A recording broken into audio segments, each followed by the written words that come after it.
So bagamba amuwa empewo, I'm just going to flight mode. no worries. Agenda Katonda eyamutonda musanjuwe.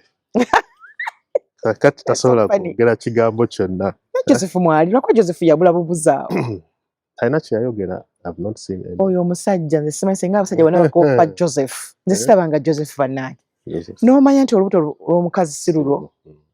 N'obeerawo n'olabirira omwana n'omuddusa kelodde eryagala omutta. Basically Joseph yakola emirimu mingi musajja wali. Ne kati omusajja akwana leero enkya agamba tukoze tutya. Naye Joseph n'aguminkiza Bikira Maria. Kyokka nga Bikira Maria ajjuka yamugamba virgin. N'akera ku matala mugamba ndi lubuto. Wano omusajja omuwa abaana 5 just omu yekka nga esi wuwe n'ayagala okuggwa mu bulago. Bonna balina kuba babiri. Tolaba kye nkugamba. But imagine Joseph. I think things have changed. Joseph was good. Naye ate mulimu abalala b'osomako mu Bible. Sort of incest. The likes of King David. Ye Kasayegoma Solomon. ng'omukyalawo. Yakutwala mu lutalo nga bakuttirayo. Even Adam and Eve go back from the beginning. Bambi Adamu yakola ki kisajja kya abaana bazaala abaana babiri. Abaana nabo ne bazaala. Bazaala mwana. So badde nsoma kyagula omwaka asomye nnyo Bible. Genesis say. Neko sokolindeko so. Abaana bazaala mwana. Ekiraba. So. Naye omu baamutta. Omu baamutta later on naye baana bombi baali bazadde. Of course. Abaana balaka bazaala maama waabwe tebatugamba. Eva. Kati abawala baliwo be bazaalamu. Kadawe. God created Adam and Eve. Ne bazaala abaana babiri. Otuufu okyogerako ntaliko kirowooza. Bazaala mwana. Mpozi nga bazaala mu bisolo. Ate waliwo n'ensi we baagisaanyizaawo. Ojjukira wa Noah. Noah's Ark. Noah Katonda yagamba Noah atike family ye Ark. Yes. Mwana amagezi okukola Ark. His family, dogs, everything, animals, all his belongings. Then bana abalala. Abasaanya. Kati ensi nedda mu buto. Ng'etandikira ku.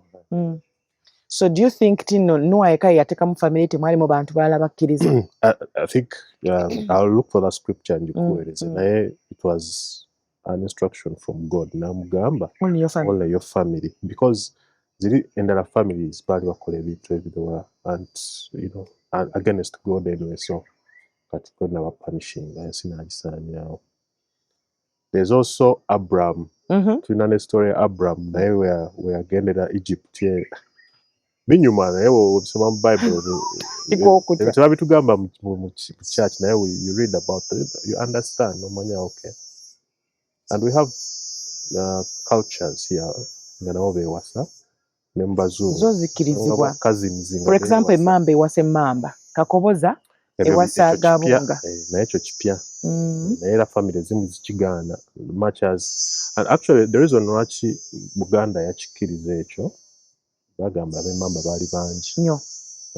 Ekika kinene nnyo nga lwotambula osanga Muganda ogamba bannange omuntu agenda kusulawa bagamba naye kasita mubanga muva omutuba gwa Kakoboza ne Gabunga ewasa basobola okwewasa naye nza n'okusanga n'omutuba osanga omutuba oguli mu Kakoboza gwe gumu oba n'oguli mu Gabunga, but as long as they are different. Naye nga bonna bava mu Mamba. Naye kati ogendako mu Western Uganda waliwo friends nabo bewasa naye Bazungu by the way nabo bewasiza ddala.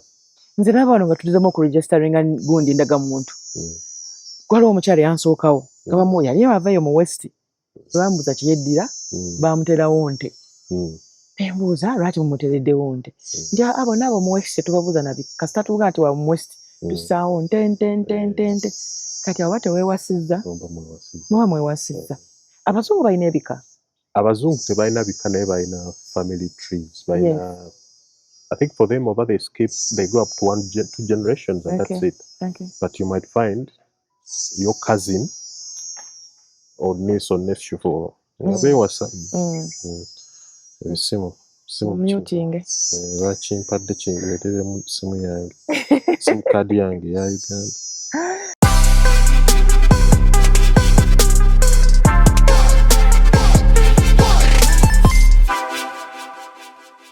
Okay, welcome to yet another edition of Share with RKB.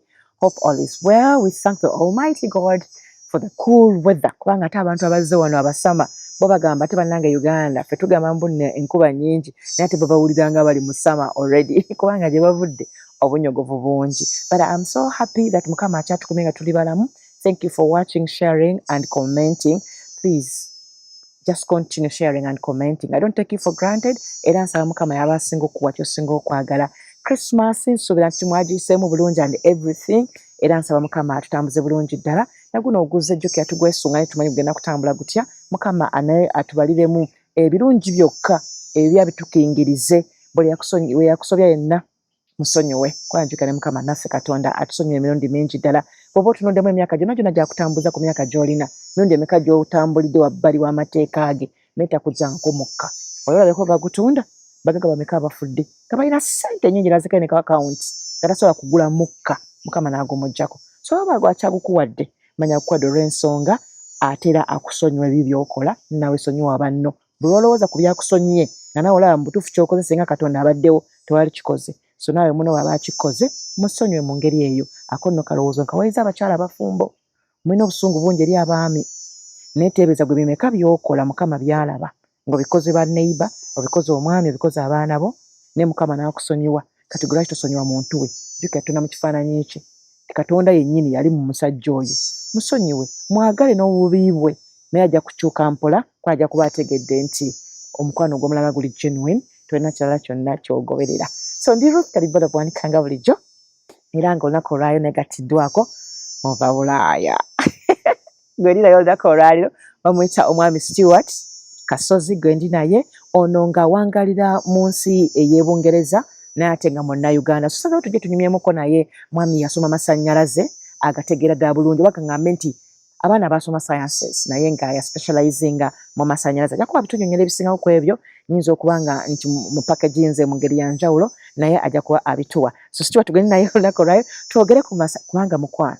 Nze ekinyizo kyenina ku masannyalaze ensonga lwaki namunoonyeza ne mugamba jangu tuyambeko otubuulire ebintu bitambula bitya tuyinza okuba we are complaining naye nga ate ensi yaffe eri mu kukula nga ffe tulowooza ate ekirungi ekituyamba ate twagala okukirwanyisa si kukirwanyisa mu ngeri embi but sometimes owulira ng'ofa obusungu nga obadde olina ky'oyagala okukola ne gagenda omulundi gumu n'ogaba Mukama twali tugamba bumeme yembi naye ate kati ate tuli ku ki mbuuse essusu ate nninnyemu okay musanyusa okukulaba ssebo Nzasinza okubasa. Wabale kufunayo akadde okujja.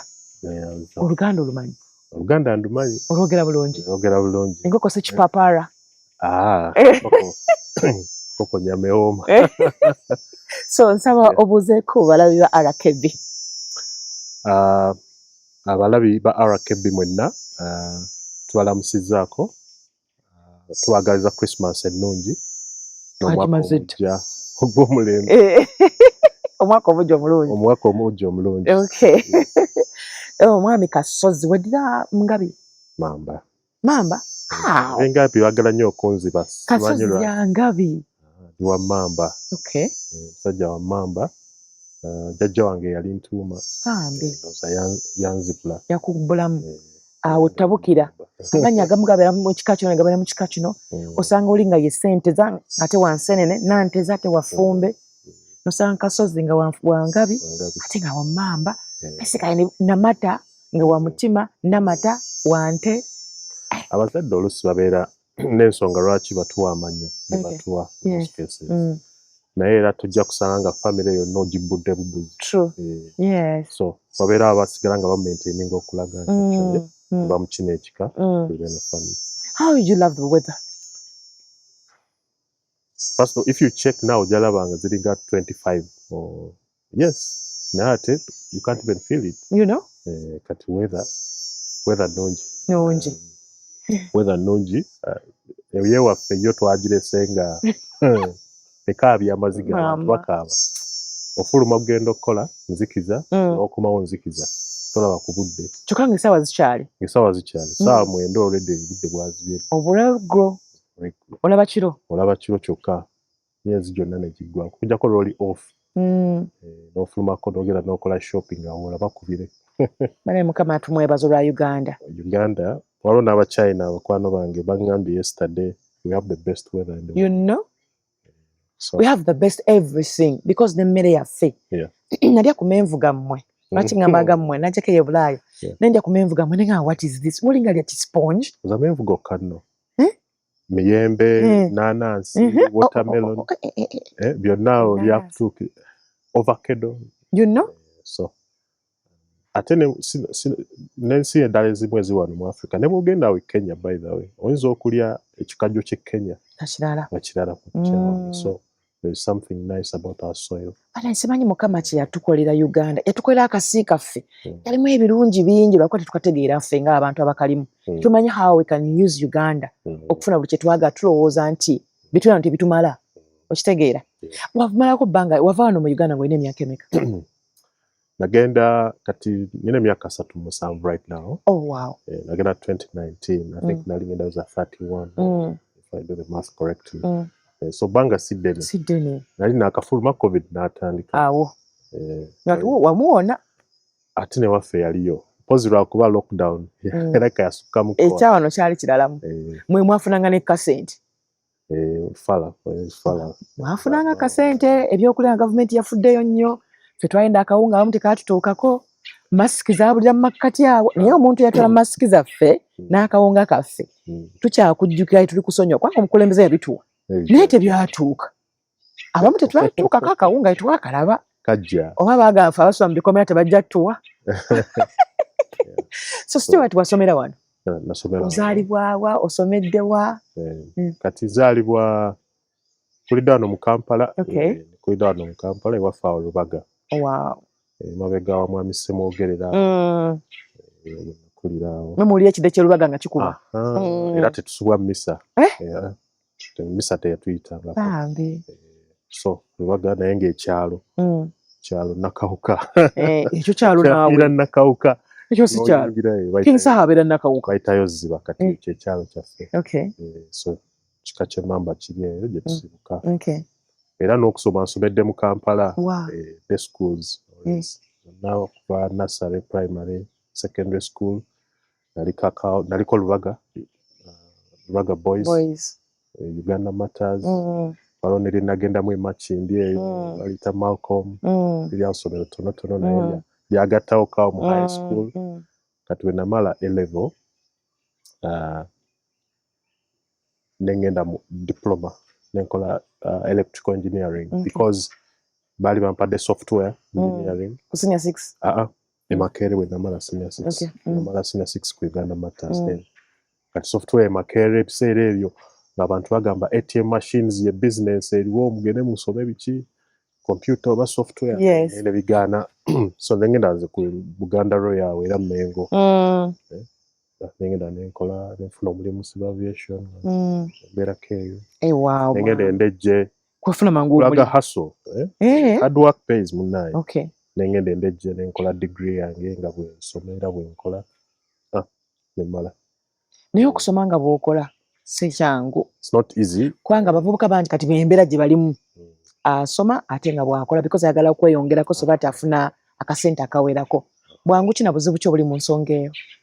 I think obulungi nze nafuna birungi bingi okusinga obuzibu olw'ensonga nti obudde nabukozesanga bulungi. How?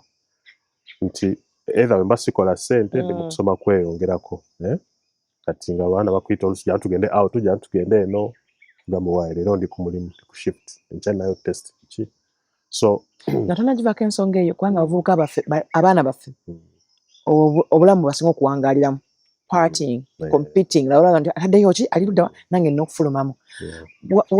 Ki ekyakuyamba okubanga gwe kennyini weekumaakuma ogaane wankwadde ngenda out naye essente nnyingiza ntya bulungi nnyonnyera akasonga ako bulungi omwana omuvubuka oyo? I think okuwuliriza abazadde kintu kikulu. Nze omuntu eyampa advice yali ssenga wange yali mu high school nagamba olina okusoma olina osooka relationship kukyakalozi okoliteeka ebbali ofocusing. So lwakuba unfortunately yafa maze senior 6 naye I still kept on following the advice.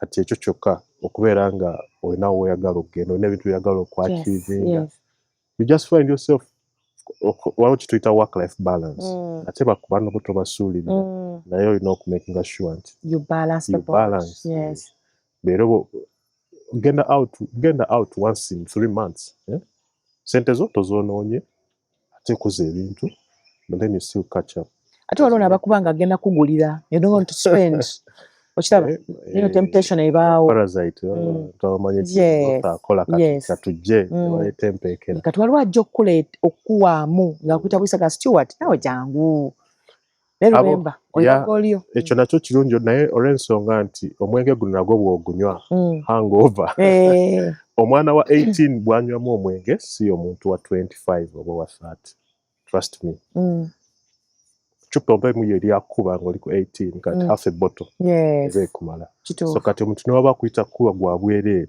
ng'olina ebyokukola you need to limit kubanga ojja kutamiira weebaako ennaku 3 appointments and yet olina course gy'oliko you have things to do so you try and stay away so kati for you you used to stay away no focusing kati nze nalina bakwano bange abasinga baali ku mulimu nga tukola nabo same age ate nga bali mu kuwasa bo era nga tugenda ne tutambula ne tuwasa naye ng'ate okomawo bwe nzija ku ssomero ate ninayo bakwano balala nga nabo bakola so I think also network oli mu sako gy'obeera nayo matters a lot naye ng'era ninayo n'abalala nga bo be bagenda kugenda buli wamu be bamanyi buli bbaala when you want to happen okubira wagamba so I think it's surrounding yourself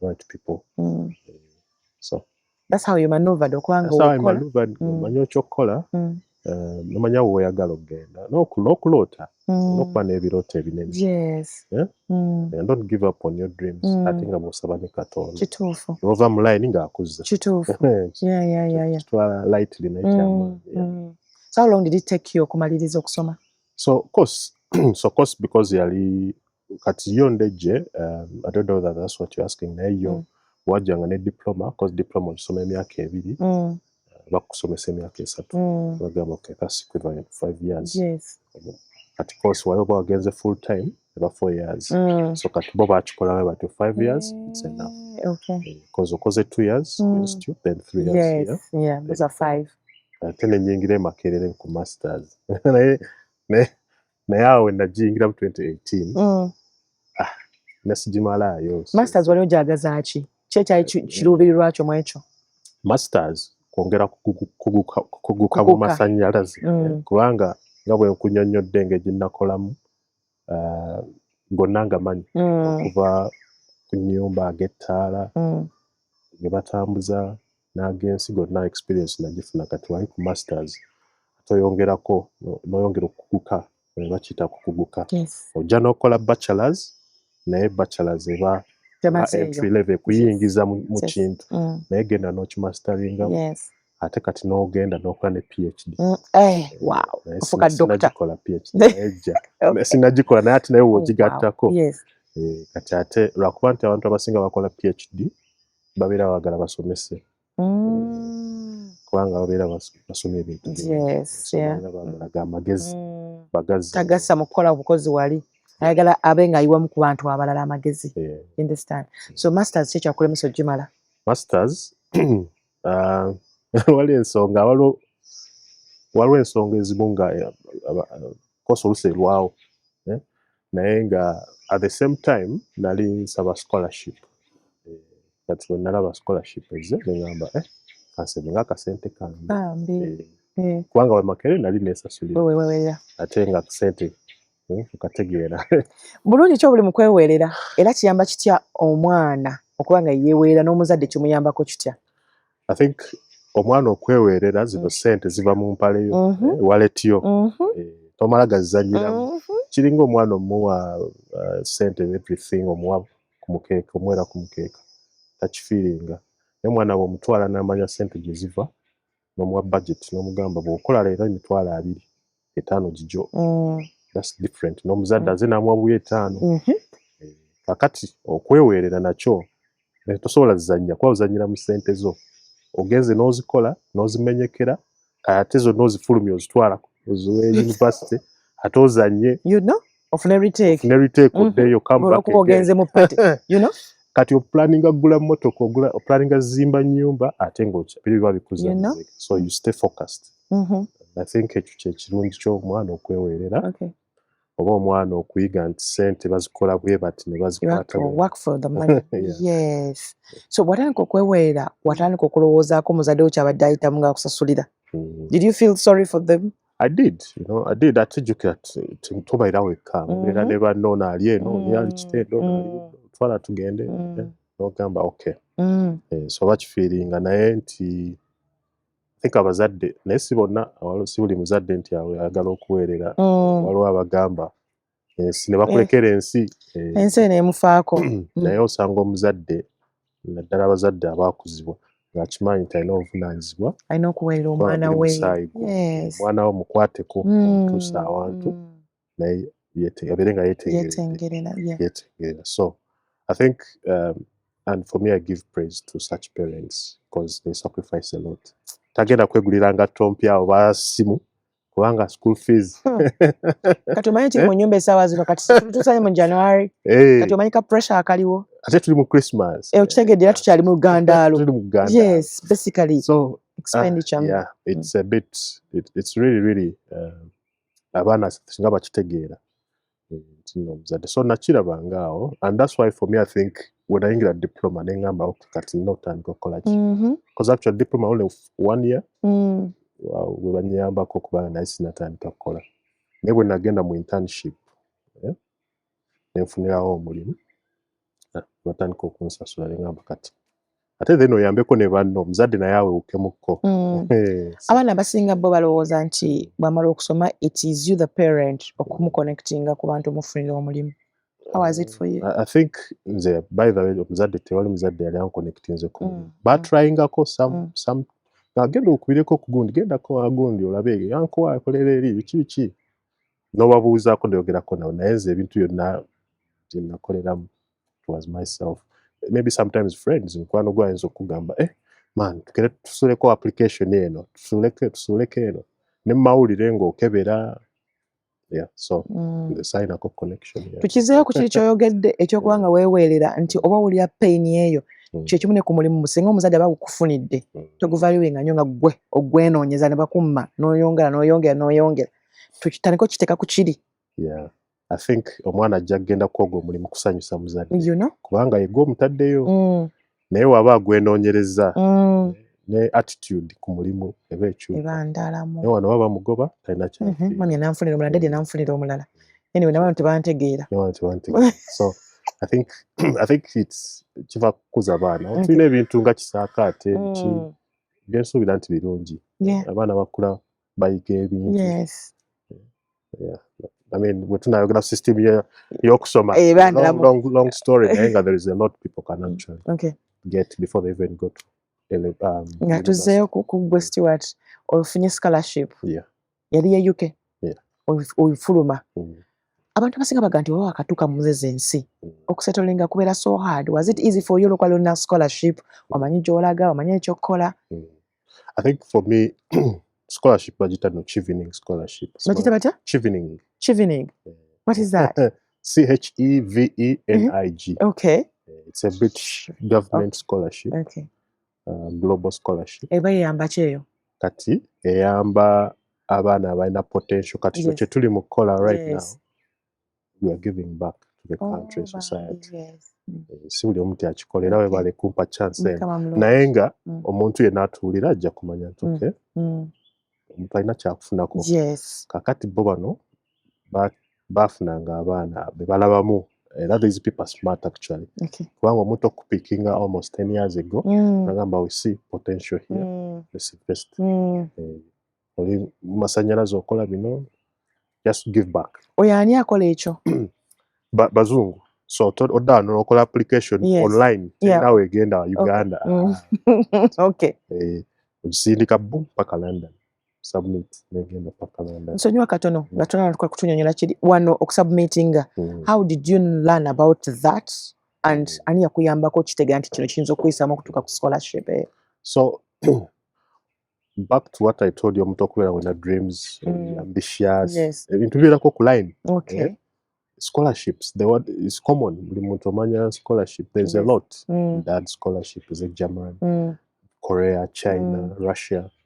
Naye gwe just otunamu list nejjanga eriko scholarship nga Ebiri mutwalo. fake n'ebitali tunabimanya tutya. Kati bw'ogenda ku hyperlink ya internet, usually websites eziri genuine zibeera HTTPS. Okay. Naye osanga ka S ako tekaliko, S ako kategeeza secure, if I'm not mistaken. Omanya oli ku website Kifeke. entuufu ekubako ka S. Weba teriiko manya fake. Wateriiko. Olukoonako bw'oti account yo. So, Okay. so just to take up this scholarship for Ugandans. Ate ne wano waliwo scholarships, by the way, ku Ministry of Education. Commonwealth is one of them.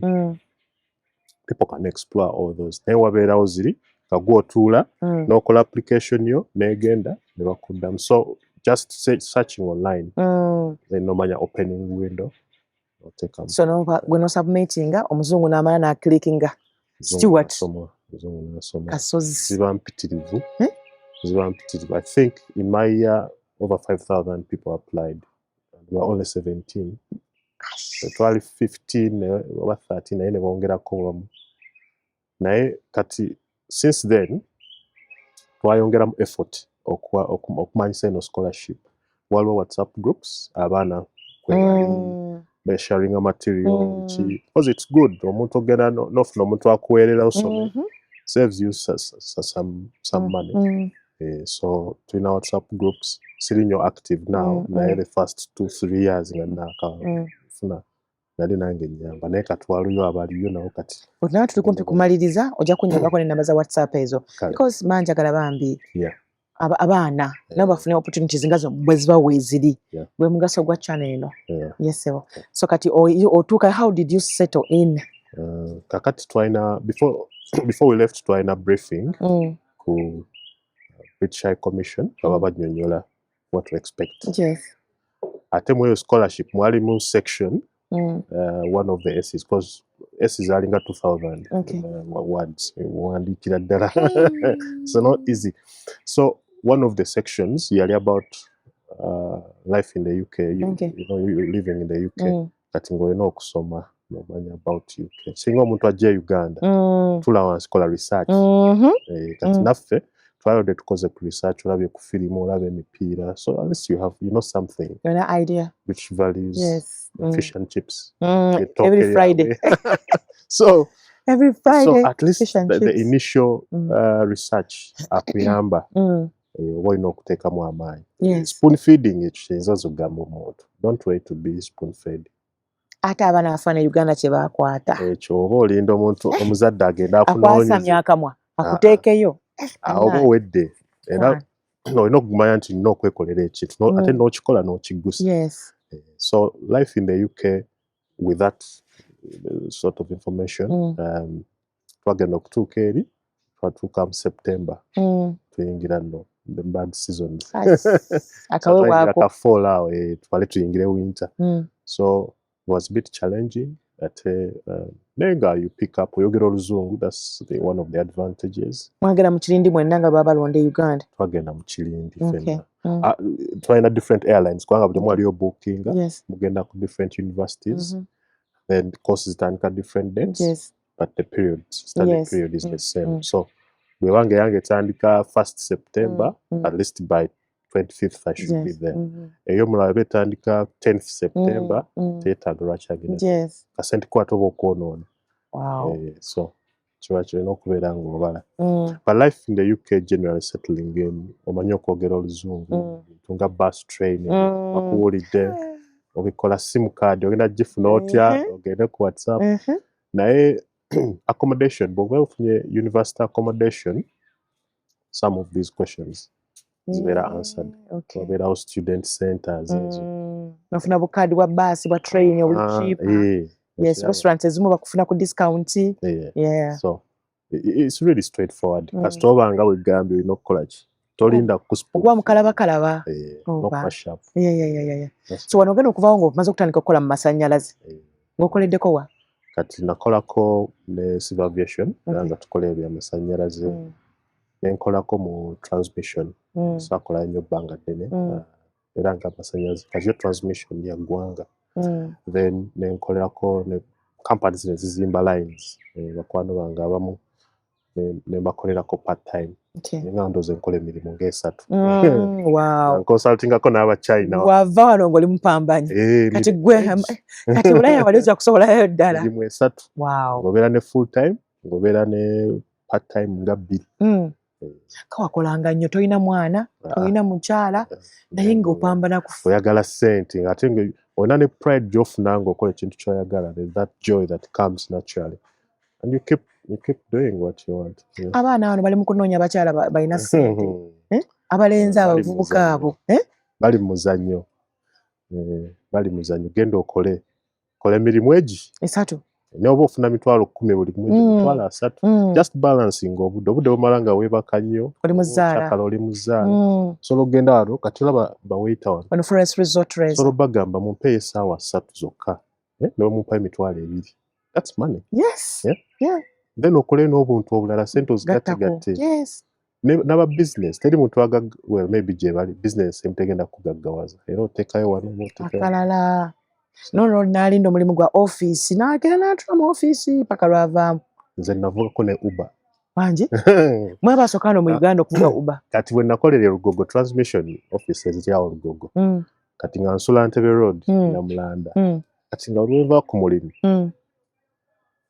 traffic mungi Ntebe road nengamba no wano waliwo business nenfuna Uber ate office zalira kumpi nga ku New Vision ne baregistering nga papa driver details kati ng'olumala okukola saa 11 nateekako app nakola emitwalo gyange nga 15 trip town service wala ntinda Bukoto kati ng'omwezi guggwako ng'emmotoka amafuta yeekolera but okoowa the fatigue kati ekyo olaba saakikola nti oba everyday naye nyiza ogamba Friday waliwo ennaku ezibeera like Friday abantu bakyakala baddawo then Saturday mba sigenze oba up country because ebiranga self-employment woyagalira olina obudde oteekako so kati wengatako bajali buli mwena naye yo nagikola wenina obudde instead of sleeping nengamba era nga ogenda okulaba request zijja abalenzi bafe abavubuka bano bagaba bugambi gavumenti tebawadde mirimu teragenda kuwa bulungi badda mu kakoola aye okugula emmotoka kati emmotoka mpitirivu abaana bangi baguze emmotoka naye n'ovuga emmotoka nkalo okuva Kampala paka Ntebe n'oba ogenze eggulu n'oba ogenze ejjinja kulya bulamu emmotoka n'ebeera nkalu ogenze Masaka abantu basanga ku kkubo genda bugezi wano ngana kujoininga express nja kusanga abantu abakuyimiriza nga bagala bbawa ku lift naye ogenda Ntebe okitegeera newankubadde mubaamu abakyamu tosobola kutegeera naye byonna Mukama yakuuma so kakati wano ng'okola amasannyalaze okoleddeko b'otunyonyodde buzibu ki bwasanga mu masannyalaze obanga tunatuukana ku ekyo twagala tunyonyola amasannyalaze because ffenna tukuze tumanyi amasannyalaze bagakolera mu mazzi ate ffenna twagenda ejjinja nga tukula buli trip yabeerangawo nga mugenda jjinja mulaba amasannyalaze bagakola gatya gabawo gatya amasannyalaze kyeki amasannyalaze omanyi n'omubiri gulimu amasannyalaze of course kyova olaba oba mu ddwaliro ng'oba baagala kuzuukusa bakusako masannyalaze gennyini ebyo bipaasa ebyo so masannyalaze kintu kirungi nnyo era abantu abasinga bali passionate about masannyalaze naye bwe tudda ku gano ge tukozesa ku masimu mu mayumba tulina ze tuyita sources ziba ng'ensibuko ez'amasannyalaze kati ogambye ago mu mazzi ago twakula tumanyi ago basita daamu wabeerayo bidaamu amazzi kwe gayiika ago ge gamu kakati waliyo agava mu mafuta diesel generator gy'osika ewaka otaddemu amafuta ago nakeeko masannyalaze naye ago si ge gava ku mazzi wano yeetaaga diesel okuba amasannyalaze waliwo agasola noteeka enjuba neteekayo neetuwa amasannyalaze kati olaba sources mpitirivu tulina n'agava mu mpewo wind lwakuba wano empewo si nnyingi nnyo naye nga gali nga bw'olaba faani faani already ekigitoolooza mu ligaba amasannyalaze naye bw'oba ogitadde wabweru mu mpewo egenda kwetoolooza kati osobola ogijjako naye amasannyalaze agava mu mpewo waliwo n'ebika ebirala bingi nuclear waliyo gaasi, waliyo steam, waliyo n'agava mu bisasiro. Ayo mbona n'agava mu pupu. Nago gye gali. Ago sigagala. So kati ezo zonna sources naye ekirungi kye tulina wano si gonna nti tugayina kati ng'aga wind tetulina mpewo. Ebifo ebimu waliyo kale ku mpewo naye era si ey'amaanyi ennyo. Ag'empewo gasobola okufumba ekintu ne kijja. Gasobola okugolola. Ag'empewo bw'eba ng'empewo erina speed emala. Nga bw'olaba ennyonyi. Ennyonyi okusituka erina kusooka kufuna misinde gimala. Kyova olaba ewa ku runway esooka n'edduka tetuukirawo n'esituka. N'enkoko wambuuza enkoko zibuuka naye esooka n'edduka n'efuna lift off. Science wali awo. Kati n'amasannyalaze ago ag'empewo gabeera gamala bw'oba ng'olina empewo emala nesigala ng'erotatinga bazita turbine blades oba ezibeera nga zeetooloola kugeneratingira amasannyalaze agamala. Kati wano e Uganda amasannyalaze ge tukozesa galinga ekinene nnyo ga mirundi 3. Tulinawo ag'amazzi kumpi ebitundu 8 ku buli 100 amasannyalaze agali ge tukozesa waka g'amasannyalaze mazzi. Kati ekintu ekyo tulina kyebaliza Katonda. Lwaki? Omugga River Nile guva ejjinja ne gugenda Mediterranean Sea kye kirabo Mukama kyeyatuwa. Kati ag'amasannyalaze agasinga bayawuzaako amazzi bageneratinga ne gaddayo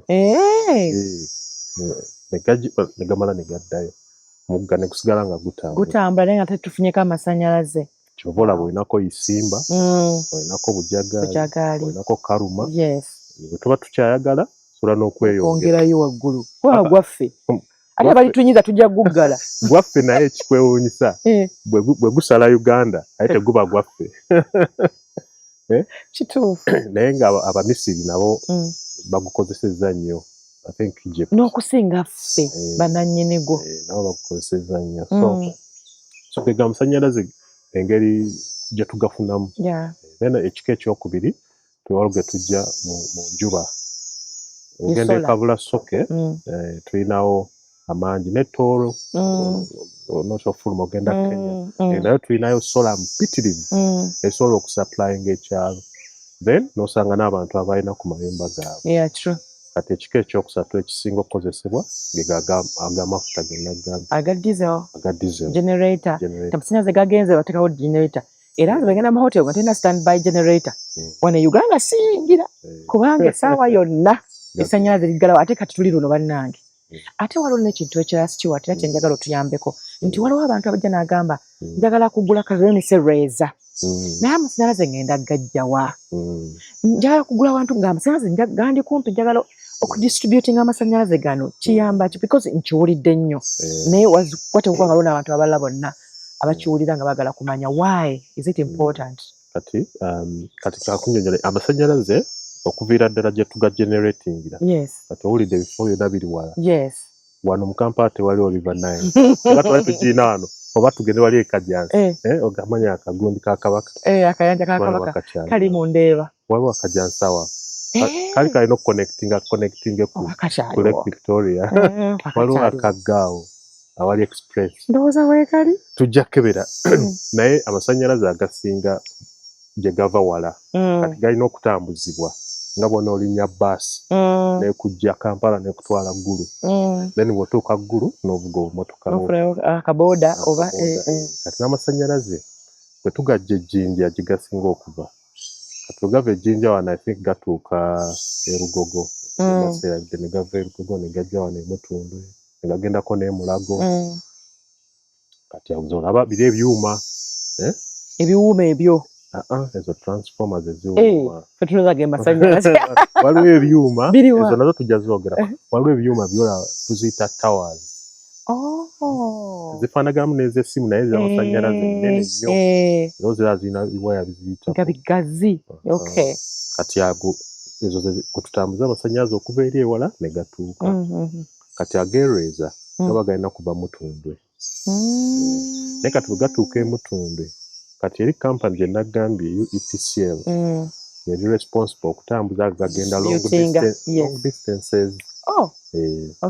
Baasi ezo zigenda ewala. Ewala genda ggulu ogenda wa UETCL Uganda Electricity Transmission Company yekola ekyo bwemala negejjako kubanga togenda vuga bus ovugene Uber ovugene boda kati kwasa abalala bakole ki kati osanga distribution UEDCL in fact generation nga bwegambye abaana abo simanyi kye batukoze banya abo nno bapya tujja bigenda mu ebyo kubanga mu 2004 kale tukaba abawumeme naye ate bano bakitukoze baaba kati mu 2004 oba okyana bashawa neevaako mu 2004 umeme we yajjira umeme yajja mu 2004 but before that waliwo twalina UEB Uganda Electricity Board nga yekola byonna ye generatinga yetambuzanga bus yekolanga yegaba nebagamba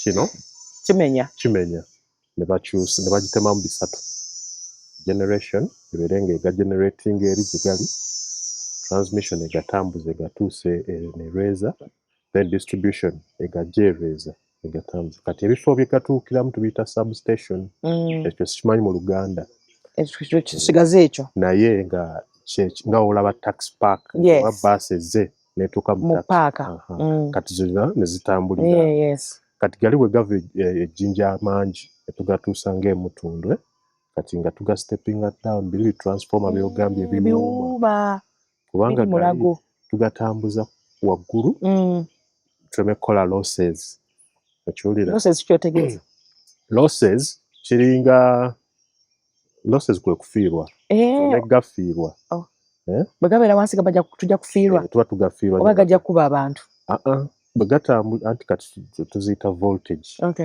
kati bwe tugatambuza ku voltage ya waggulu tetuluuzinga nnyo masannyalaze kubanga gagenda lugendo luwanvu kati wano olumpi tulina okugakisa wansi kubanga ganatera otuuka ewaka ate waka ebyuma byaffe bye tukozesa tukozesa 240 kati ninyaako tegeetaga mangi eri tukozesa 220 kilovolts 12 tutu 0 abantu bagamanya oluzungu kakati ekiwambuza ekyereza kati olwobanga kati nga wegambye substation erinaanye ereza eri mutundwe kati olwedde tugajja ejjinja gali mutundwe weegali eri bitransforma weegali kakati tulina okugatambuza ku poles kati tetugenda kukozesa biri byuma alaba byovulo bwe bajjira n'ebigatto bajjira kati balina okupima balabe okuva ereza okuva emutundwe paka reza wenkana ki nanga waliwo kilomita nga 3 oba 5 bagambe tugenda kwetaaga maybe pole 30 oba 2 okugatambuza okugatuusa ku nyumba yange gwali ereza naye ate bw'ojja ereza ng'olwedde nze waliwo omusajja abeera ezzana nasikadda kati wetaaga ziri zonna poles okukima kuwana ezzana n'otwala ereza n'otajja mutundwe ekiraba kakati ensonga omuntu ng'agamba njagala ngende awantu amasannyalaze siwala wengajja kati ekirala kyenjagala okuzza ku ekyo nti bwe mba mwami Stewart ngenda kusika wo do I have to pay you kakati ekyo kiwanvu mukko naye nga tuliremu katono oba tolina kusasula kubanga amasannyalaze egy'emiti neoba guwagugula teguba gugwo neoba bagamba teeka mu kikomera kyange amasannyalaze gaba gago kuva ku mita kuyingira ennyumba yo n'omuti nze nguguze n'omuti gw'oguguze ne solido nze njiguze oba otaddemu bwangu kiringa okugamba ngenda mu kibuga kantambuzewo ebigere oba kamenyawo boda naye nga I think you agree oyinza ogu-owninga naye nga ate bwe tugenda mu mateeka amatuufu ebeera property ya tuyinza okugamba ya government from my pockets from your pocket olw'ensonga nti tulina gavumenti eba erina obuvunaanyizibwa buli muntu omu amasannyalaze naye yo distribution company wali ku mita nga wegambye kubanga yegenda okuba bino bikebo so I think bajja ku appreciatinga bagambe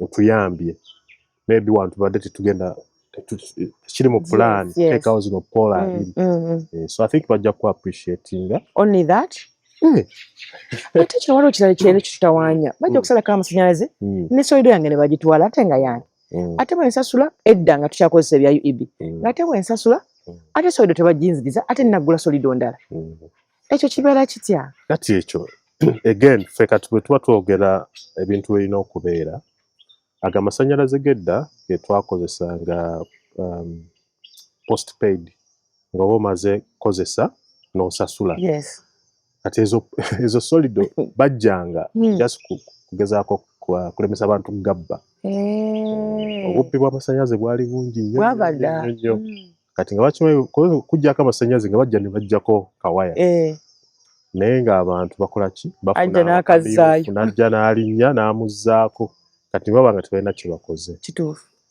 kati simanyi ngeri ki gye baali kubanga oba omuntu omuggyeko solido wandiikako erinnya ogambe eno ya Ruth tugiteeke mu store bw'akomawo kyayo bujja gyayo gimuwe kati awo ndowooza poor management that's what I can say because that's how it should be so solido eba yange eba yo kubanga oba wagigula okuggyako nga naye ekigitwalisa tekitegeeza nti yo basiyo kyagitwalisanga oneme kwezzaako kubanga abantu babikolanga abamu si buli nti gwe bajjanko abasanyazi bagitwala waliwo abantu be basalangako ng'olaba ssente empitirivu ne bagamba tugitwala eno n'ogitwala naye oyinza osanga ba maybe nga waliyo ba client wali ng'agyagala yeetaga solido naye nga ekisinga obukulu nti bagijjangawo omuntu aleme kwezzaako kubanga oba omenya amateeka oba oli mubbi oyina genda luzira because you fail to pay n'okuwa omusolo omusanyazi tugawerako omusolo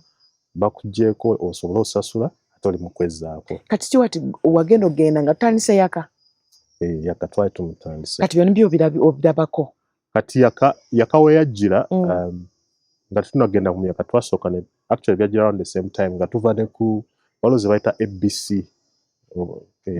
kebo z'amasannyalaze ze bazita ABC zezo zoolaba kati zitambula bipiira ebipiira ku muti eriyo bundled conductors omuzungu bw'aziyita kati ezo olw'okubanga ziri insulated omuntu asobola kutapinga naye ziri ezatambulanga enjere nga tubakira mu makkati awo nga babakira mu bannanga obuzibu obubeera losses nesigala nga losses so kati yakawe yajjira kuyambako ku improvinga ne losses zalinga nnyingi nnyo wali kati ogumu ku migaso gya yaka kyali kuyamba omuntu akozesa ekyo kyennyini kyeyeetaaga ky'osasudde n'okusasula kwennyini bw'ogula amasannyalaze ga $10,000 ne giggwako ng'olina okugula amalala naye wali eri gye twalina postpaid bw'ojja n'ogula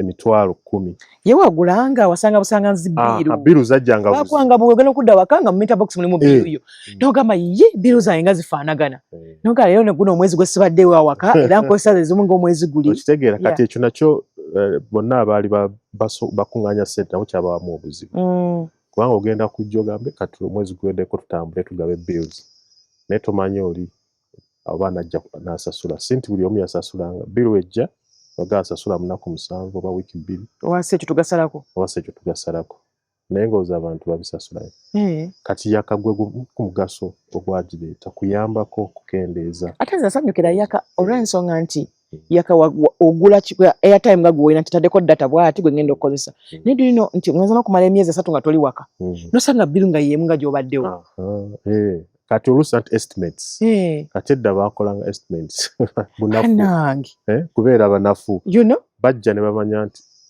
ono nno alina TV alina fridge alina ennyumba nnene getu kuliko amatala bwe gati ate okuba akozesa ssente oluusi ennono baasookanga ne bajja ne bafuna entuufu basomamu ne bagamba ono $20,000 gaweze kati oluddako bagaawe tumumanyi kubanga tebitera kukyuka by the way in actual sense baba balina okujja ne baverifyinga ne bakuddiza ssente zo bw'oba osasudde nnyingi oba ne bakulaga nti otubanja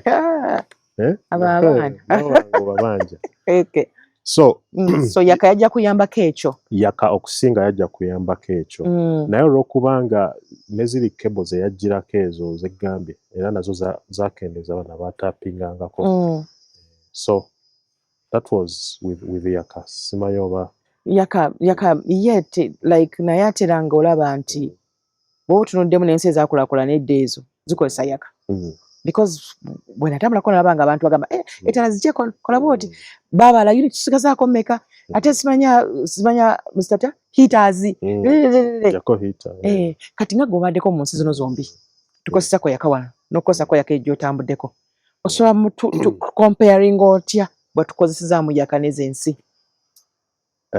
ekisooka nga siraba comparinga yaka oyo olusa avaako olusa naye ate ekyo tekiba kizibu kyayaka kiba kizibu kya miti ino wabweru kubanga nga bwe tubadde tuwaana ensi yaffe nti efaana bulungi erina emiti tujasanga emiti gy'amasanyalaze nga giyita mu kibira empewo ezze egiwunzi amasanyalaze nga gakuba kati nga gavaako eri kati nga bano okuzzaako balina okujja batambule mu eyo layini balabe wa obuzibu bwe buli aye nga n'olusi n'okubafuna si byankati si ze nnaku ez'okujjira kakati ekyo nakyo kireetako nnyo omusanyalaze okuba nga gavaavaako nti terrain nature bw'okebera yakawo akyaliwo naye tolina masanyalaze kati nga omanyi gana we gaviiriddeko one of the reasons then waliwo ne transformers kubanga nazo zibeeramu obuzibu butya obuzibu bwe zibeera nazo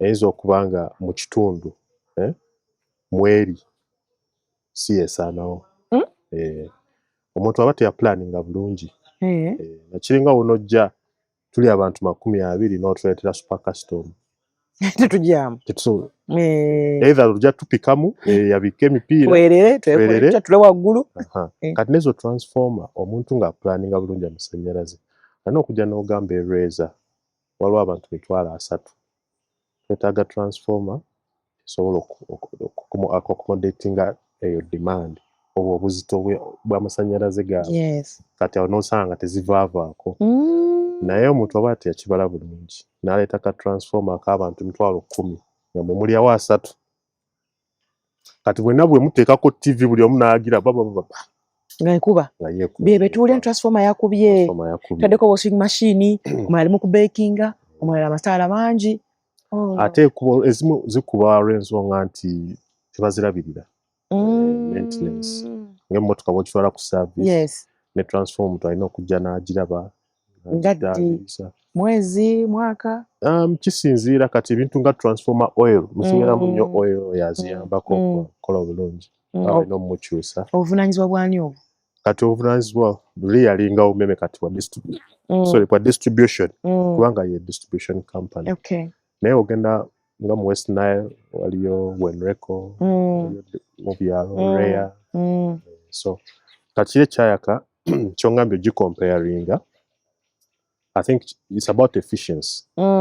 Bw'oba toli waka lwaki olekako ekintu kyonna ate olaba fridge kale fridge z'obeera olabyotereseemu oyinza okugamba yo katugireke naye ndowooza kyekintu kyokka kyolina olekako ewaka fridge yokka ffe tuzisibyako emisana n'ekyo fridge tevaako ate abantu abuno bo bazijja nako n'agamba kati wansi freezer ekutte obunyogovu buno buyinza n'otwala ennaku 2 waggulu sinaayo nnyo kyamaanyi na fruits oba solo surviving a 1 days ne fridge n'agijjako n'agizaako nga wayise ennaku 2 oba 1 so efficiency n'omanya nti nteekako ddi kati nga bwe tugambye nti muyinza okuba abantu 300 mu lweza mwenna mukome waka ssaawa emu trust me bye mugenda okukola bigenda kuba bifaanagana kyekimu saako ttaala ogenda kunaaba ogenda kwoza ogenda kuwoominga ogenda fumba ogenda kugolola kakati ekyo abantu abamu bazuukuka ekiro ne bakola ebintu ebimu ng'abamu tebakoze eki ate amasanyalaze oluusi ssente ziba za njawulo nga bw'olaba tiketi nti ogula tiketi y'ennyonyi oba eya train ega peak time era ssente ziba za njawulo peak time buli omu waagenda akola ekyo bagamba abanafu bonna bagenda ku peak time kati eno off peak oba weerekerezaamu otulo maybe twawanaawa nogamba kanzuuka ekiro nyoze ennyonyi fumbeyo ebintu so usage is very important naye ebintu ebimu naye tusobola byewala mwenna mulina okukozesa ettaala naye kati okujja security lights for example ekyo so you can't TV naye oba oli mu ddiiro lwaki mu kisenge ettaala ebaako abaana bagamba tebawulira eva mu bathroom nalekako ettaala fuumiro so kati enkozesa n'afumba amazzi ne gasira n'okusiriira. So kiraba kati enkozesa awaka families ezirina tunazo okukola ki okwebereramu nga bw'olaba nti ebweru naffe tugezaako okulaba nga tuleeta ensobi eziri ensonga zibeere nga zikolebwako kati mu nnyumba yo tetugenda kujja kugamba jaketalayo mu ffumbiro jaketalayo mu kinaabiro nate nawe kiyamba oyogedde n'ogamba ebweru nenzijukira mukwano gwange gamba ebweru w'ennyumba yo zeno bale ngamba ebulaaya omwana yangamba Ruusi tugenda kwolona amasannyalaze ng'ofumba girimu badde gamba outside your household wabweru w'ennyumba yo kati zino ensonga ze tuli mu kwogerako Uganda mu nnyumba yo sigogenda okujja ozikoleko kati nga twogedde ku miti transformer biki ebyo omuntu mulala alina okwetula naye wali mu nnyumba byange so kiyamba naye ate katogenda kujjako security lights togenda kujjako bintu togenda kugaana kulaba TV waliko omupiira Uganda ezannya leero ogana olaba omupiira tekisoboka so you would want to do that akati oli omulala abawa amasannyalaze mwenna nalina okumitinga eyo demand yammwe you have nothing you can't control that kati oli naye alina okwechekinga nze ng'omuntu ng'ojjako okuba nti no transformer ekubye diwe naalitegedde nti aka transformer yaffe erina obuzibu I have to report this kakati it's hard for me ensonga togenda gimonitoringa emmotoka yo bw'okeera leero olaba mulimu amazzi biki battery ziri okay ogiraba buli lunaku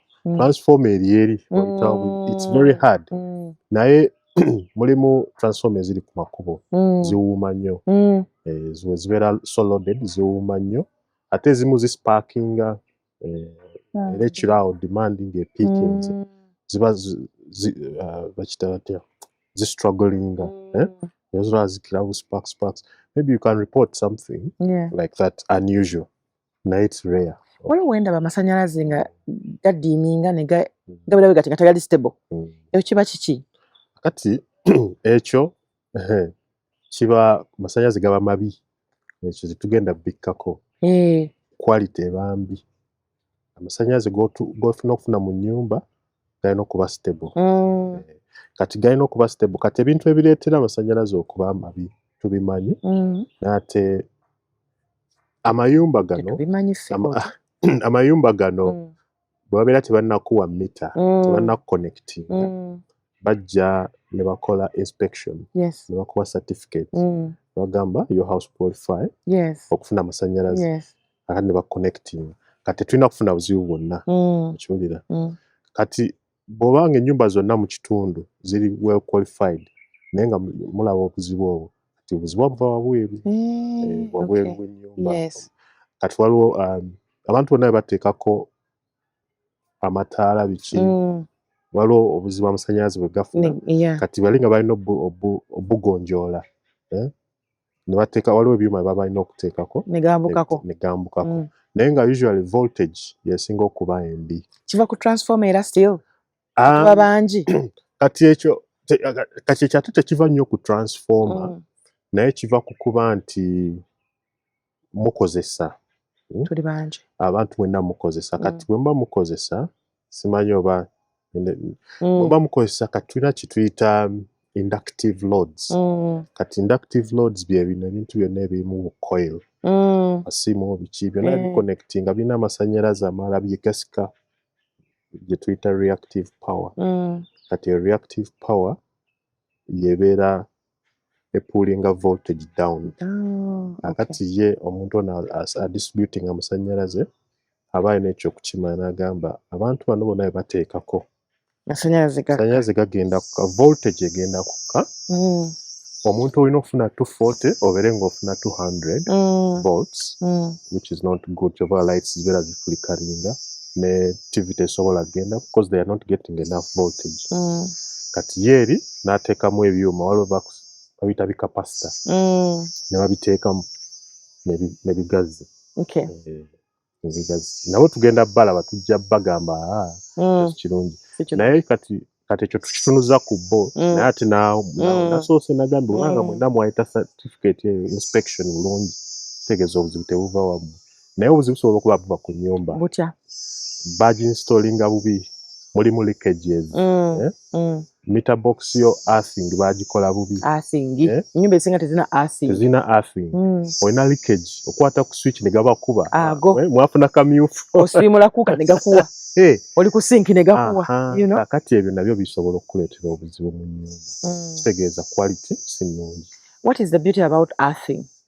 Earthing is there to protect you. Me, the user? The user. Okay. It's a safety measure. Nti amasanyalaze bwe gaba nga galiikinga gagenda mu ki? Mu ttaka. Ani alina okukikola ekyo earthing? Earthing umeme yavaawo naye distribution. Kati distribution company kubanga yegenda okujja ekuwa emita kiki kye nagambye okuva ku mita oyingira munda main switch biki ebyo byonna bingi. Kati wano earthing bagenda kujja bagikole. Abamu bayinza okugamba, some users ayinza okugamba no nze kanfuna omwana ajja abinkole ko bagala kulinda. Naye bano balina okujja ne bagitestinga. So you can decide okufuna omuntu agikolere, but they need to come and approve, verify. Bagambe tugitestinze ekola bulungi. Naye nga under normal circumstances baba balina okujja ne bakolera earthing. Bino ebintu namwe mubi experiencinga eweru gye muli kubanga fena katukozesa yaka. Namwe amasanyalaze gayinza okujja ne gavaako nga yaka wakyaliko. Kati ebweru bo ate bo bakulembeza customer. Customer e boss. I know. Tosobola na kuvaako. Customer e boss. Era omuntu n'avaako ne gaba nga tegaliiko for 5 minutes. You're going to pay. Oyinza n'okuvaayo mu office your politics. People resign for such things. So ye omuzungu kye yakola akulembeza customer. Kakati tegavaako. Ekintu kiyinza okugajjako adverse weather conditions. Storm ezze. Tesobola ekubye emiti. We can't safeguard against storm. Oba earthquake. Ate abazungu balina okubatiitirya abayinza n'okukompensatingira waawo. Of course. Kasasula insurance. Insuring against adverse weather. Naye nga omuzungu kankuwa example. Kati waba tuwadde example amasanyalaze agava emutundu gajja leeza. Tagenda kuwa line emu. Okuva okutuuka eweereza ayinza okuteerawo olutungezi. 3. Lwaki bw'atyo? Lwaki akikola bw'atyo kati kubanga akimanye neeva emutundu okujja. Oluusi alina ogiggyako. Maybe bakyuse bikebo, maybe emiti bagitereeze maintenance. Kati ziri ebbiri ziba zisigala ziri. Tebajja kugamba mutundu erweza tugijjako tugenda kukola nomala ennaku bbiri. Oliiko. Kati ekiri kyegambye y'omuzungu customer yakola ki? Ate nze nkyenzikiza pannaani. Kubanga olaba buli okulembeza customer ofuna ssente. Kituufu. Kubanga buli obeera nga osannyalaze ogayina oba ogakozesa. Kituufu. Oba osasula ogula units. Kati bw'ogajjako naye aluuzinga. Kati those are some of the things abantu waffe wano balina okukola ki? Kyokka abantu baffe abaana tebaagala ssente. Baba bakolerera kusuula gavumenti. Si butaagala ssente naye nsuubira planning yaffe ate ne investment. Kati olaba ssente omuntu z'ateeka mu kuzimba amasannyalaze si ntono. Kati omuntu ajja n'agamba nti erweza tulina line eva emutundu n'ejja erweza. Kati katufuneyo oba eva Entebbe ejja erweza. Tufuneyo eva Emunyonyi ejja erweza. Kati zonna ssente. Kati ye investor w'aba azze n'akola ekyo. Abaino recovering the sente. But we don't have it. In some cases tuyinza okuba tuziyina n'ogamba nti okay bwe tuvaako Entebbe oba tusobola okukozesa Mutundwe nga we have that option naye nga it's rare. Just how we designed our maybe tujjayo eyo kubanga olwatuba tukane kuyaka ne tuvaayo eri. Naye ate kaakati waliwo embeera gye tulimu kati kankule Stewart ey'okuba nti tubadde luli nga tuli mu bumeme nga waati tubeerako. Naye ate I'm telling you nga tulwawo nze nkuwulira kati nga nze nga tulwawo. Naye kaakati mba simanyira abaana manyumba ga banange alina buli kyabugumye mangu temumanya nabaga engoye zange musule nga n'osula ng'oweetegese. You know what? Nti obeera omanyi nti oyinza okukeera ku makya nga gagenze. You understand? Nti kaakati luli tubadde tuli kalekaleko. Naye ate kaakati wa distribute ono wankwadde tugenda nti bamama be bamu nti bamanyamu bumenya naye abaana be bamu. Nti ate olaba kaakati okeera ku makya gaakadda ne gaddayo alusi balina okujja bwe gaddayo kwera nga tegali na stable. Ekintu ekyo oza kiba kiva ku ki? umeme ndabadde nkuwa background. UEB mu 2001 bagiggalawo ne baleeta ezo company ssatu. Kati mu 2004 generation, distribution ne transmission ezo company ssatu ze bajja mu UEB. Kati distribution ng'erina okukola, kati distribution kyekola kati. Naye mu 2004 government n'egamba lwaki tetufuna private company at least ekole kino kive mu government nesasula ne bagita concession ya myaka 2 ebeere nga urban and semi urban areas. Oyinza ogenda Embaranga naye waliyo umeme ne wano umeme and some other parts. So it was urban and semi urban. Bali in charge okugatambuza n'okugawa abantu. Kati unfortunately contract yabwe yaggwako I think 2024 and it was not renewed. Naye to answer that kyenyinza okugamba nti sometimes kiringa bwe naagenda nga nkolera taata wange oba nga nkolera Ruth waawo olaba nti ngenda kubanga nkola n'amaanyi okolera omuntu omulala kubanga taata wo you have nothing to lose. Oli mwana we. So much as wabeerawo advantages okubanga okolera taata omuntu wuwo omanya nti ono wuwo tinewaba alidde wuwo. Naye ate nze siinaayo nsi gye ndabye nga kiri bwe kityo okiwulira. Naye Bungereza yennyini baali balina gye bayita Central Electricity Governing Body mu 1988-89 ne babijjawo era zonna osanga ziri private ezisinga ezitambuza amasannyalaze g'abantu. Ne mu Kenya ne even some other countries nti omuntu ng'ali private alina effort gy'ateekamu. Naye bw'oba ng'oli private ate ne tulaba nga by'okola si birungi, how can we make it better?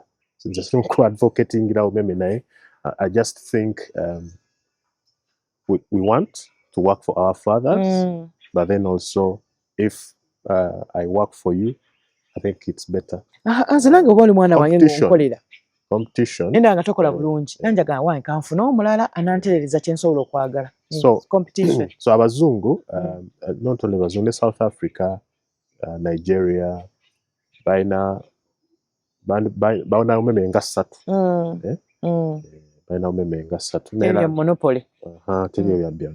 So right now maybe kikyali kipya naye bakakikwata bakakijjamu maybe waliwo ebintu bye bakyatereeza but I think bwe babanga ekintu bagala kitambule. So how can we help fenga ba Uganda bannayuganda olw'ensonga nti ebyaddala ebimotoka birabika bulungi bye bavuga n'ebyambalo bye bambala biri very neat oba ogamba naye bannange mu mwezi ogumu oba mu wiiki emu amasannyalaze gayinza okuvaako emirundi ng'emeka. Kino nkyogera nga nze mmanyi ne bannayuganda balala baki experiencinga so tobeera certain ate oluusi n'ossaako n'ebyuma for example nga microwave nga tosobola dde okuwoominga tosobola kugolola fridge bwe kontola nga tekkiriza kugendako amasannyalaze gali amabi ge galeeta ebyo. So how can we help nga bannayuganda? Amasannyalaze amabi poor quality galeeta ne microwave nga tesobola kuhiitinga but usually voltage ebeera mbi.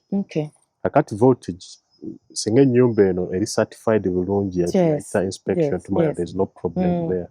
Kati then on a distributing amasannyalaze aba alina okumanya kino ekitundu ina ba customer bwe bati bakozesa amasannyalaze obungi bwe gati saawa omanya ne saawa by the way nomanya nti no from 5 to 10 abeera active zibeera active bantu bangi bonna era omanya demand egenda pa waggulu. Kati sure gwe nga engineer aplanningira eggwanga saawa eyo prime time kakati wano tulina obuzibu bwa voltage and babimanyi bino ebintu bamanyi ekyokukola voltage netereera naye these are also not cheap investments naye money needs to be spent. Money needs to be spent for the consumers because we give money exactly so baba balina otufaako kati olowooza kikyalibadde kikolebwa gavumenti kikyalibadde ekola government ekintu kyayinza okukola kayinza okugamba it's a bigger problem naye access amasannyalaze tulina mangi by the way get generating over 2000 megawatts that's a lot over 2000 so so about 2 million watts. Okay. Manji. Naye access abantu tebalina masanyalaze singa tufuna engeri abantu gye baba nga bagakozesa. Kati bagenda bagakozesa batya? Tulina okubawa facilities muzimbe line z'amasanyalaze zituuke ku bantu. Government yekikola. Bakikola by the waliyo era no, not era, REA, electrification. I think bagiza kati Ministry of Energy. Naye plans nyingi nnyo eza rural electrification. Naye number one, abantu bamasanyalaze gabatuukeko. Ekyo government eyongeremu amaanyi. Olw'ensonga abantu bano banaaba ne access bagenda kukola ki? Bagenda gakozesa. That's number one. Number two, kyekiri kye nagambye, reliability. Tugende tunoonye ways bwe tugenda okumakinga sure nti at least abantu bano tebavaako masanyalaze. Mutundu erweza wemba ngenda gijjako kamba connecting kwentebe basigale nga kwebali. Kuba kitegeeza gwoba okyakola ssente. Lwaki obajjako nawe n'oluzinga ssente. Kati bwe tulina okutunamu ebyo naye okubi investing ebyo. We need to get people who are willing to invest. Exactly. So kati ekyo nakyo bwe tukimala then ba technical cracks we bali mwenensi abaana we bali abasomya amasanyalaze from abroad, Russia, Germany. Bagategeera tusomesa wano nebakerere no sibavaako naye bagakuguseemu kyengezaako okugamba bagakuguseemu basobola okujja ne bagamba we need to do ABCD. Abaana mbula kalivu abakyali abato. Naye nga kiki kye nagambye investment is key. Ate ng'olaba nti omukulembeze ayagala nnyo abantu bafune amasanyalaze. Wanjuka bagira mu buyinza abantu abasinga bali tebalina masanyalaze bangi. Ebyalo byonna ffe oyo gyaffe yakozesanga katadoba ng'alina time wakazikiriza era nga twagalagala mu kyalo naye nga balina okutwalayo for Christmas.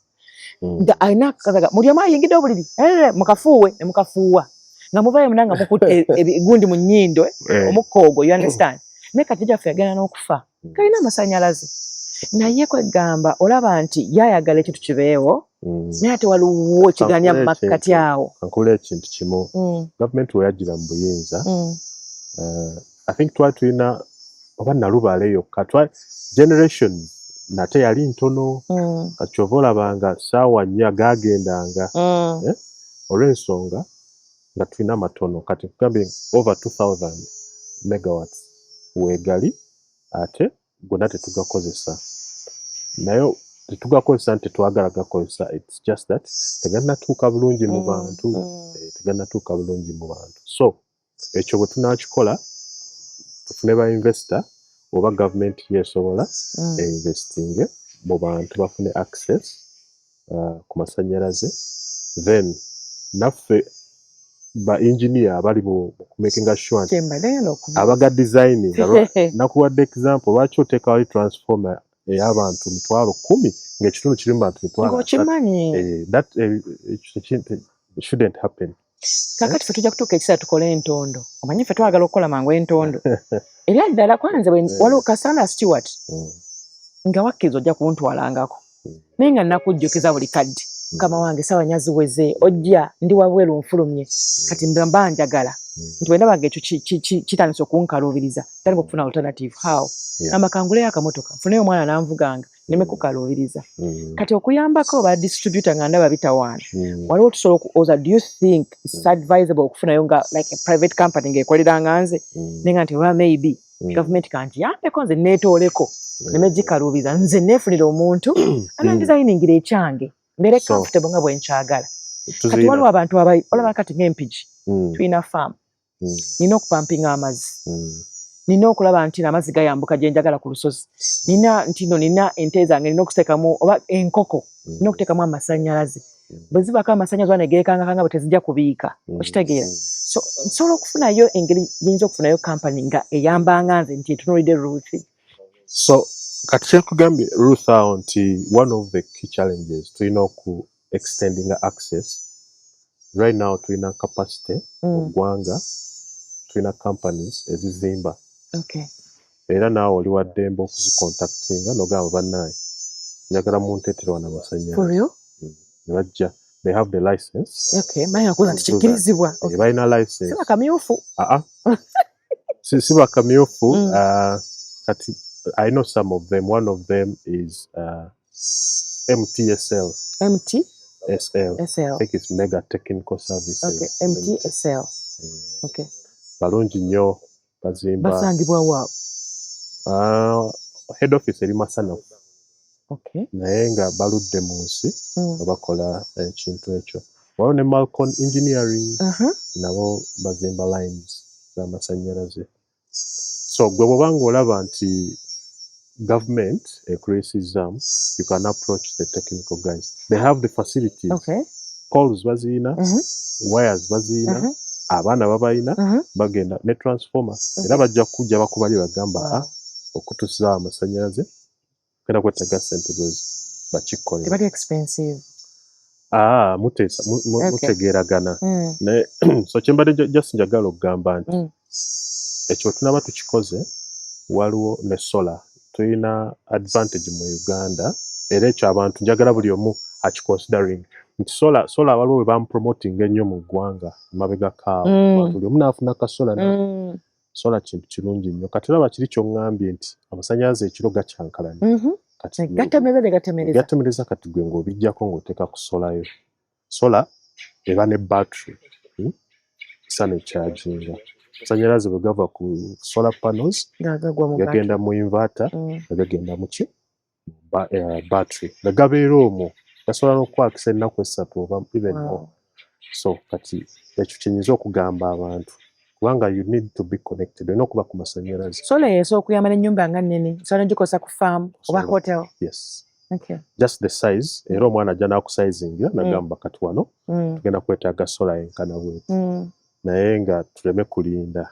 Much as we are advocating government etereze wali ne wano naffe tukozese bulungi kati waliwo ebintu nga sola ekyo kyo oteekamu ssente era mu bantu abali genuine nomala nokola ki era abanyini babikolako ebya sola babikola. Naye ninayo abalala company evudde mu mutwe bali awo ku Kabalagala Road ku Petro ovudde ku American Embassy. Yes. Ntegedde waawo. They are the experts. Wow. Very, very good guys. Ate ekisinga okunnuma nti omukulembeze bambi ayagala bwe Munnayuganda benga asanyuse era ng'ayagala amasannyalaze gatuuke mu byalo naye mu makkati awo waliwo ekitagatta awaawa ekitulemesa okuba nga tutuuka sikitege. It's even hard to explain kubanga bwe tuba nga tulina resources ebintu birina okukola. So I think tulina kutandika sensitizations bwezi. Right. Abaana aba planners tubatuuze mu workshops. Yes. Tubagambe bannange we need to do this. Bw'obanga okimanyi and then maybe also statistics kati tuyinza okulowooza maybe bajja leeta transformer nga balina statistics ziraga abantu emitwalo naye nga ubos tenaba kubawa accurate statistics. So buli omu alina okuplayinga part ye bulungi. Bw'obanga watwala records ezeeweza ng'omanyi bali abantu 30 give the planners the accurate records badesigning ekintu kubanga bikomawo. Okay. Tujja kwa tuwumbawumba ng'otuwa contact z'abo abantu plus their address bulungi ddala tuddemu tukitegeere bulungi because omanyiza kasanda bange ekintu kinyiga mayi waliwo n'omuntu omulala gwe kinyiga kitegeera. So I am so happy that wakkiriza okujja obe ng'osharingako naffe this naye era nga ne Saala bwe tugenda mu maaso ne Saala kati nga bwe tuli mu season ey'enkuba nga bw'olaba bakamyufu bakola njagala abantu nga tuwumbawumba oyogere ku bubi bw'abakamyufu. Sijja kwogera ku bulungi kuba tebalina kalungi n'akamu. I am so sorry. So njagala oyogere ku bubi bw'okukozesa kamyufu. So abantu kyenyinza obbagamba nti ebintu bya layisi bibeera very expensive. Ogenda kufuna kamyufu akugattire waya red ne blue ne black oyake naye enkya osange ennyumba ekutta omuliro abaana bo. So kati ERA nayogedde ku ERA Electricity Regulatory Authority erina programs mu ggwanga ezigenda nga zimanyisa abatraininga abaana naddala abavudde mu institute kubanga ekintu ekikola genda okisomemuko genda ofuneyo ka certificate omanye nti okay manyi kyenjogerako nkitegeera. Bakamyufu abasinga be bano aze ng'alaba ekintu bakikola oyinza olaba n'oyiga naye ate genda omanye lwaki bakikolayo batyo genda ofuneyo ka certificate. Bw'onoofuna ka certificate ogenda kufuna more information then okole ekintu omanyi kizeseza twakwatanga edda amanda Eh, ga radio nogaga nosaka kawaya nosaka kabalbu ne kaka bakuyita kati engineer. nange ndowooza ndi engineer. Okiraba? So that's the problem nti buli muntu asobola okukola amasanyalaze by Yes. the way. Anyone can do that. Naye genda omanye lwaki tugayita amasanyalaze. Yes. Lwaki bwe boogera kino bategeeza ki. So kati abo abantu bagezaako baskiri nga babawa permits tuziyita permits installation permits era yes bawa eba interviewing ne bawa installation permits ne babeera qualified. Yes. Omwana yenna ajja okukolera amasanyalaze alina okuba nga alina installation permit. Ka permit yako ino kandaga naye abaana ku NASA tebakakola. By the way ku NASA tekali. Okay. Mbuza lwaki. Lwaki? Era regulator alina website baziteeka. Awo yabuuka bulungi. Yes. Okujjako ng'oli ageze n'agijja eri n'agigetagisa naye era omuntu watuukira awo biri n'ojja n'omugana n'akulaga ne ID. Abaana balina obudde. Balina obudde naye I think olaba steps wezijja Yes. making sure nti the right people do the job. Yeah, true. So bakamyufu bakendedde nno bakamyufu bakendedde nti olw'ensonga kati abaana bangi bafunye installation permits basobola okujja ne bakola ekintu kye bategeera. Bulungi. N'omuntu omulala gwenyiza okugamba ye UIPE, I think also the ERB, electricity, I think engineers registration board. Nabo bagezezaako okulaba nga abaana bafuna right certifications and qualifications, even abalina masters, bachelors, okubeera competent. Kati so ebyo byonna obiraba bigenda kutuyamba okulaba nga we have the right skills okuba nga batukolera ebintu. Okay. Naye nze kyenyinza okwegayalira omuntu yenna va mu kamyufu. Kijja kukwata gwe ye ogenda musasula emitwalo gye 10 agenda agula essimu endala ssimu kaadi endala ennyumba agyokyegwa kwansi ebintu byabyonoonye abaana bo nawe kennyini amasanyalaze okukuba okitegeera. Yes. So kiki etayogeddeeko kye wali agadde okuba bannayuganda?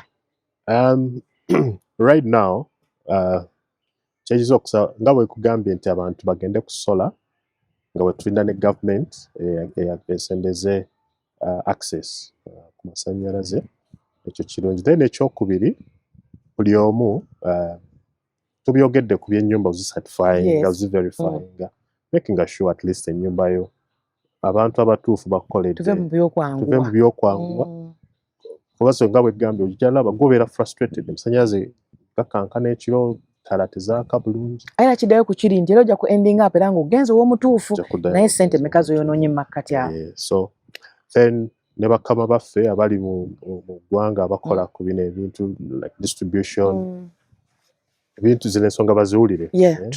Omuntu wajja n'agamba transformer ekubye lines nkadde distribution lines nkadde bagezaako zikyusa naye bwe bajja okukyusa line empya gaba galina okuvaako kati awo gavaako bingi byobosse so bingi naffe bye tulina okukola ki olaba babekinga kakeke nga zigenda kufiiramu awo zonna okitegeera. So I think nja kukomawo omulundi omulala nasanyuka nja kukomawo omulundi omulala waliwo nange ekyenfumba amiina nja kukireeta nekanyo nekisiriira nja kukireeta era abantu ekimanyi bajja kyagala kukyagala. So tuwe ku namba z'essimu ziri and addresses if you like you don't mind. Okay. Kubanga bannange emyaka gye ndimu gya ntondo waliwo entondo walenga naye kati omanyi kino nkikooki kati emu company MTSL Energies Limited osobola ogicontactinga ku info@mtslenergies.com. tugende empola awandiike bulungi email info@mtslenergies.com. Kati abo babeera bakola ki bazimba to be honest ne government yantuteno email kubanga ne government esobola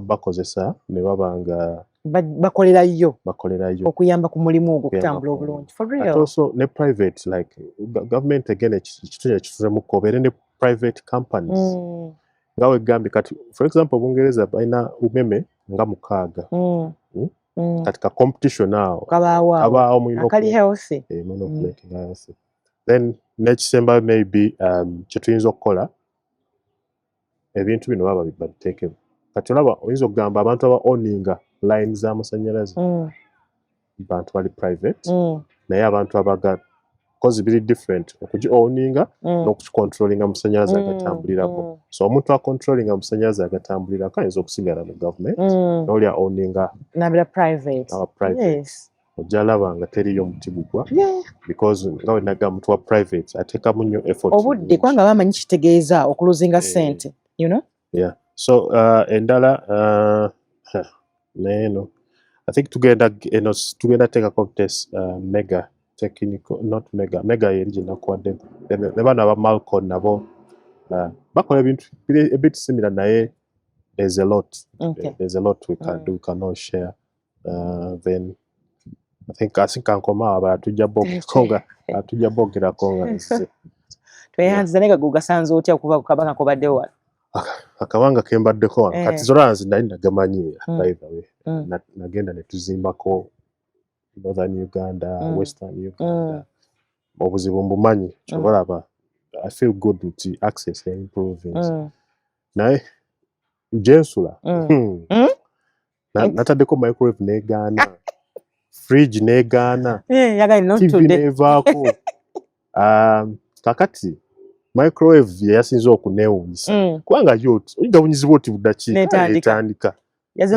dakiika nga zigenda naye ngaemmere lwenkwatako ngamba oba nyiziwa kyamu kati nenkubira guy nemugamba kyeki no the voltage is low negamba okay because I don't know maybe ebintu by'abandi byono so I experienced it naye nga we shouldn't be we are past that stage ekintu kyokka kiyinza okugamba we've actually progressed nga bwewangambye wagambye jjajja oba maama yalina tadoba jjajja Suuza kati alina amasanyalaze yafa naye amasanyalaze gaali gayingidde we've made progress but all these points we are raising kikulaga nti we want better we expect better we can do better ate bibeerawo ebyo tebisobola kuvaawo kubanga bwe twali tulina only one power plant mu ggwanga kati tulina mpitirivu kisuubira kirungi so bigendagenda mu maaso maybe just kukubya abantu bagamba ebintu bijja kutereera plus we shall keep raising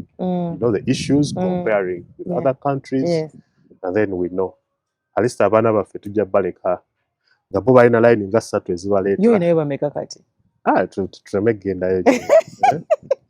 gendayo nja kujjako story ennamba ey'omwana nja kujjako story but thank you so much for your time wabalale kubanga totubangudde mu ngeri yo oba endala and next time tukulizira ku RKB okwongera okusomesa eggwanga kubanga jjukira nti tulina abantu aboluusi baba tebamanyi kyakukola naye ate nga nawo ekintu olumu baba bakikooye mu ngeri omu oba endala so thank you so much for giving us your time God bless you bw'oba ozzeeyo batulabire bonna obagambe nti Uganda kirala naye nammwe mwena bye mutusingamu sokola akafo kano laba Kawera Forest Resort Reza ojja n'owumulaano era ndayika wengenda okola ekyemisana okitegedde balina akabokisi kobaosala akabokisi luwombo si luwombo but kabokisi waliwo ndeko kumera ebokisi balina akabokisi balina engeri bafumbamu embuzi enkoko ennyama babiteeka mu kabokisi kwa kawunya akawowo bulungi okay so until next time Ruth Kadibala Bwanika njagala obaagaliza olunaku olungi